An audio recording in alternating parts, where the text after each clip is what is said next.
नमस्कार विद्वान साथियों।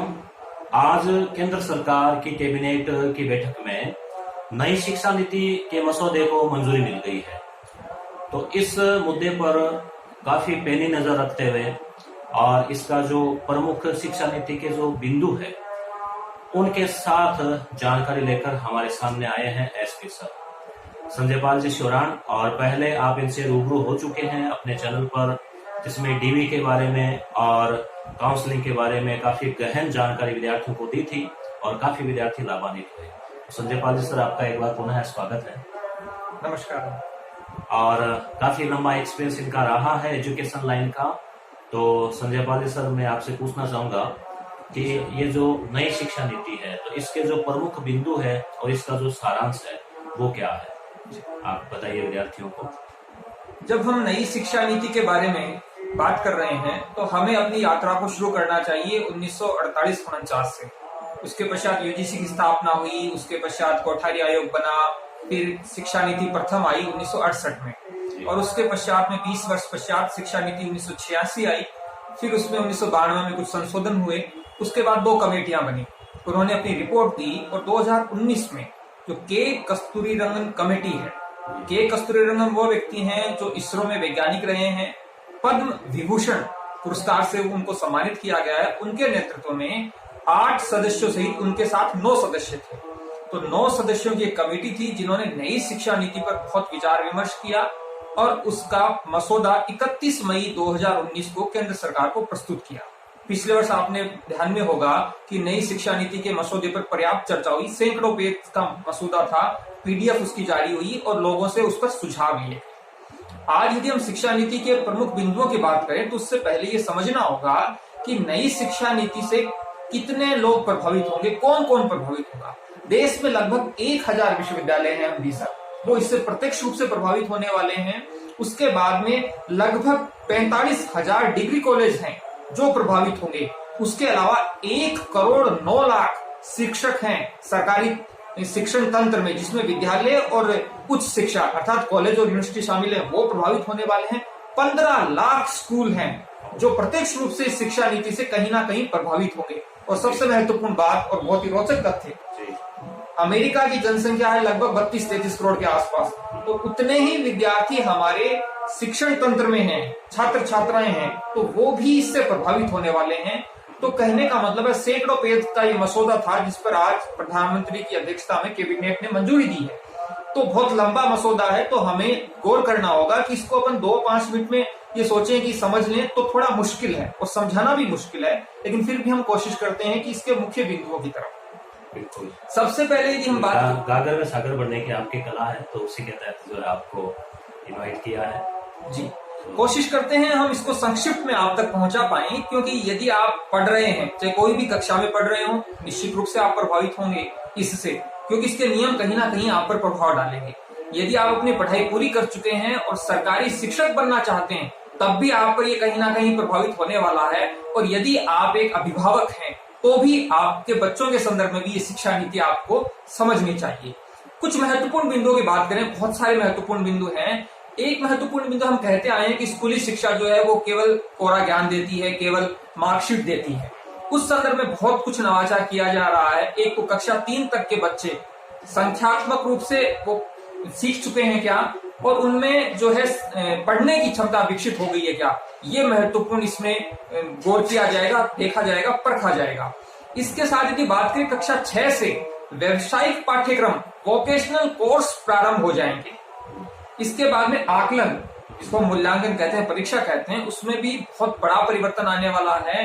हम आजकल देखते हैं कि जो हमारी अंक तालिका होती है या मार्कशीट होती है वो 1 पेज की होती है, ये बढ़ने वाली है। अंक तालिका में विद्यार्थी खुद के बारे में बताएगा।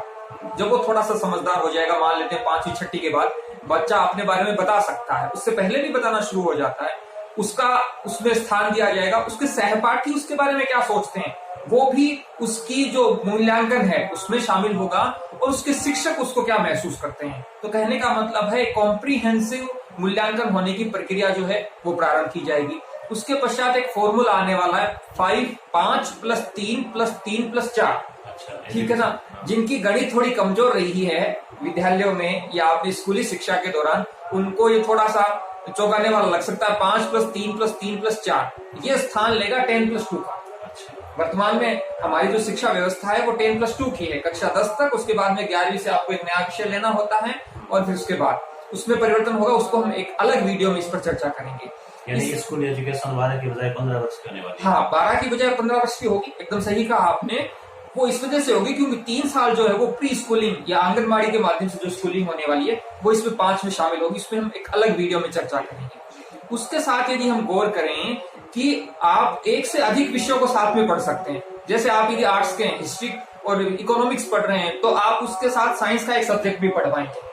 यदि आप साइंस स्ट्रीम से हैं और आपकी फैशन डिजाइनिंग में रुचि है तो आप एक फैशन डिजाइनिंग के विषय को भी साथ में पढ़ पाएंगे। ये तो अच्छा है। तो कहने का मतलब है आर्ट्स और साइंस का जो एक बैरियर है कि आप केवल आर्ट्स में, जैसे अभी मैथमेटिक्स के साथ ऐसा है कि मैथमेटिक्स और आर्ट्स और साइंस दोनों में चलती है, तो इस प्रकार का जो खुलापन है वो इस पूरे करिकुलम में आने वाला है कि आपका जो रुचि का विषय है उसको आप पढ़ सकते हैं। एक और उच्च शिक्षा में बड़ा रोचक प्रस्ताव लेके आए हैं। वो प्रस्ताव ये है कि आपने उच्च शिक्षा की मैं जब बात करता हूं तो उसका मतलब है ग्रेजुएशन, बीए, बीकॉम, बीएससी। यदि आप उसने अपनी पढ़ाई शुरू कर दी और आपने 1 साल बाद किसी कारण से छोड़ दी तो आपको सर्टिफिकेट दे दिया जाएगा। यदि आप 2 साल बाद पढ़ाई छोड़ देते हैं किसी कारण से, आपकी व्यक्तिगत कोई पारिवारिक परिस्थितियां हो सकती हैं या आपको कोई नया विकल्प मिल गया तो आपको उसका डिप्लोमा मिल जाएगा। कहने का मतलब उस 1 साल और 2 साल की पढ़ाई आपकी बर्बाद नहीं होगी। ये भी अच्छा। 3 साल बाद आपको डिग्री मिल जाएगी। और आपको लगता है कि आपने 10 साल पहले या 2 साल पहले 2 साल पढ़ के छोड़ दिया और अब आपको लगता है कि आप पढ़ाई वापस करना चाहते हैं, तो आपकी जो भी पढ़ाई है वो डिजी लॉकर, बहुत अच्छा है, डिजिटल लॉकर में वो सेव रहेगी।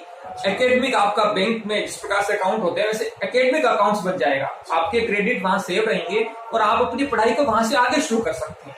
कहने का मतलब वो 1 या 2 साल आपको लगेगा कि हाँ वो मेरे उपयोग में आ गए।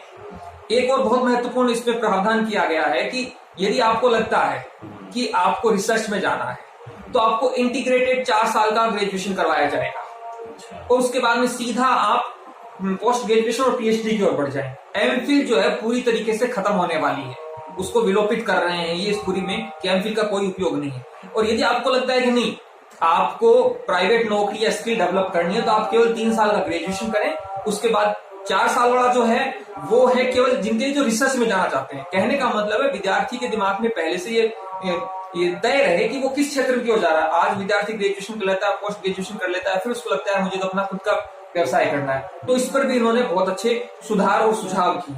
उसके अलावा जो है समावेशी शिक्षा है जिसमें सब 2 करोड़ विद्यार्थी हैं स्कूली शिक्षा में जो आज भी स्कूलों से बाहर हैं, उनको जोड़ने के लिए भी बहुत बड़े प्रावधान और मिशन चलाने की बात चल रही है। कस्तूरबा गांधी जो विद्यालय है, आप निश्चित रूप से आपके शिक्षा शास्त्र के वीडियो अपलोड हुए हैं तो आपने उस पर वीडियो बनाया है, तो कस्तूरबा गांधी विद्यालयों को 12वीं तक किया जाएगा, सभी कस्तूरबा गांधी विद्यालयों को, ये इसमें पर्याप्त प्रावधान किया गया, स्पष्ट इसमें उल्लेख है।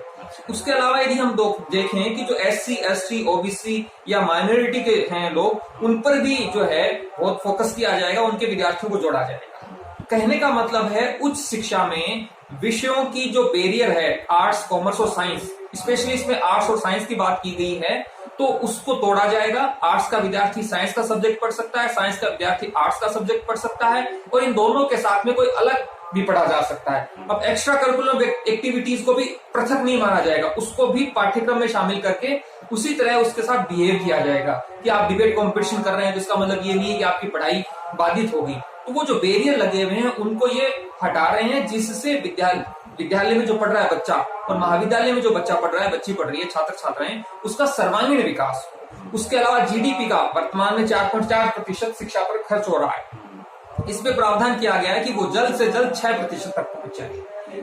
रिसर्च के लिए एक नया जो है रिसर्च फाउंडेशन बनाया जाएगा, जो हायर लेवल की रिसर्च होती है जिस प्रकार से अमेरिका में भी है, उसको यहाँ पर लागू किया जाएगा और उस पर उसको फंडिंग की जाएगी रिसर्च के पॉइंट ऑफ व्यू से, क्योंकि रिसर्च की गुणवत्ता जो है वो बढ़े, इसके लिए प्रयास किया जाएगा। तो कहने का मतलब है स्कूली शिक्षा में, और हाँ जो टीचरों की भर्ती है, शिक्षकों की भर्ती है, चाहे वो बात चल रही हो इसमें विद्यालय स्तर पर या महाविद्यालयों के स्तर पर, उस पर भी ये पर्याप्त फ्रेमवर्क काम करेंगे। एक अलग वीडियो में हम बात करेंगे कि जो रनिंग बीएड है, जो बीएड चल रही है, उस पर क्या कुछ प्रभाव पड़ेगा, शिक्षक भर्तियों पर क्या प्रभाव पड़ेगा, इस पर एक अलग वीडियो में हम बात करेंगे। जैसे आने वाले फर्स्ट ग्रेड है, नीट है, जी जी। एक और बहुत सुधार कर रहे हैं ये कि जो विश्वविद्यालय और महाविद्यालय उनकी जो कहते हैं ना जैसे नेक के द्वारा रेटिंग होती है कि A+A या B, उस आधार पर उनको स्वायत्तता मिलेगी कि जो जितना अच्छा परफॉर्म करेगा उसको उतना ही अच्छा स्वायत्तता दी जाएगी। तो कहने का मतलब यह है कि बहुत सारे इस पर प्रावधान किए गए हैं, उस पर हम 1-2 वीडियो और बनाएंगे, उसमें चर्चा करेंगे। जैसे 5+3+3+4 का फॉर्मूला, बीएड और फर्स्ट ग्रेड की जो रनिंग भर्तियां हैं, नई आने वाली भर्तियां हैं, उस पर क्या प्रभाव पड़ेगा, जो वर्तमान में जॉब में हैं लोग उनकी पदोन्नति पर क्या प्रभाव पड़ेगा, उन पर भी हम अलग वीडियो में बात करेंगे। तो ये बात है। धन्यवाद सर। Thank you.